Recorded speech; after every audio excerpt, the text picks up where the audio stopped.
স্বামী অসিতানন্দজি স্বয়ং মা শারদার কাছ থেকে সন্ন্যাস ব্রত গ্রহণ করেছিলেন এবং যখন তিনি জয়নাম্বাটি গেলেন মায়ের কাছে মাকে ওনার এই ইচ্ছেটি জানাবার জন্য যে মা আমি সন্ন্যাসী হতে চাই, আমাকে আপনি সন্ন্যাস ব্রত দিন, তখন মা ওনাকে একটি মাত্র শর্ত দিয়েছিলেন।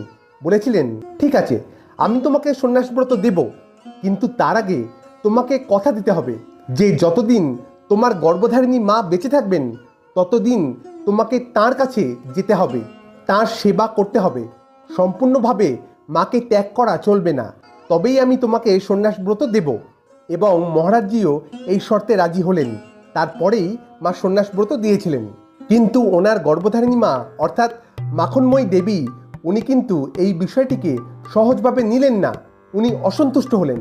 ওনার রাগ হলো ছেলের উপরে, এবং তার থেকেও বেশি রাগ হলো স্বয়ং শ্রীমায়ের উপরে। তিনি ভাবলেন মা বুঝি ফুসলিয়ে ফাসলিয়ে ওনার ছেলেকে সন্ন্যাসী করে দিয়েছেন এবং ওনার থেকে অনেক দূরে করে দিয়েছেন। এই ভেবে তিনি মনে মনে ঠিক করলেন, না আমি জয়রামবাটি যাব এবং সেখানে গিয়ে মাকে অনেক কথা শোনাবো এবং আমার ছেলেকে ওখান থেকে ফিরিয়ে আনবো। তো মনে মনে এই রকম প্রস্তুতি নিয়ে তিনি গেলেন জয়রামবাটি। কিন্তু যখন জয়রামবাটি গিয়ে উনি স্বয়ং মায়ের সামনে গিয়ে দাঁড়ালেন, তখন অদ্ভুতভাবে ওনার মনের ভিতর থেকে সমস্ত অভিযোগ, রাগ এক নিমেষে কোথায় যেন হারিয়ে গেল।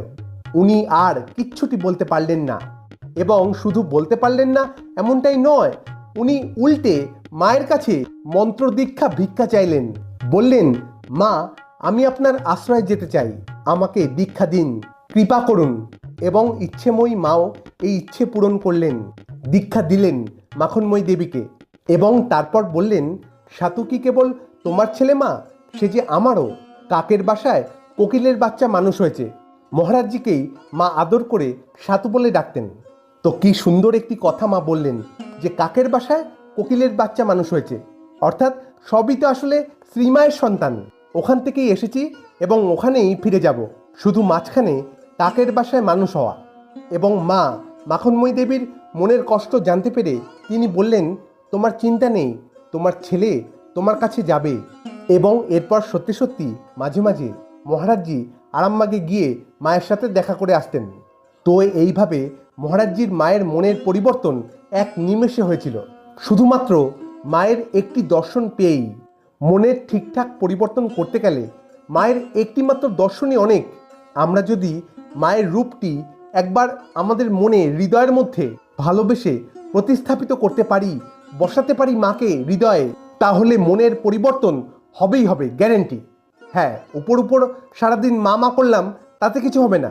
একদম ভালোবেসে আন্তরিকতার সাথে ওনাকে এখানে স্থান দিতে হয়, এবং ঠিক ঠিক করতে পারলে মনের পরিবর্তন এক নিমেষে হয়ে যায়। মা যে করুণাময়ী, ইচ্ছেময়ী, তিনি আমাদের ইচ্ছে পূরণ করবেনই, শুধু তাকে একটু ভালোবাসতে হয় মন থেকে, হৃদয়ের গভীর থেকে। আজ এটুকুই, আবার দেখা হবে অন্য কোনো আলোচনায়। ভালো থাকবেন, সুস্থ থাকবেন।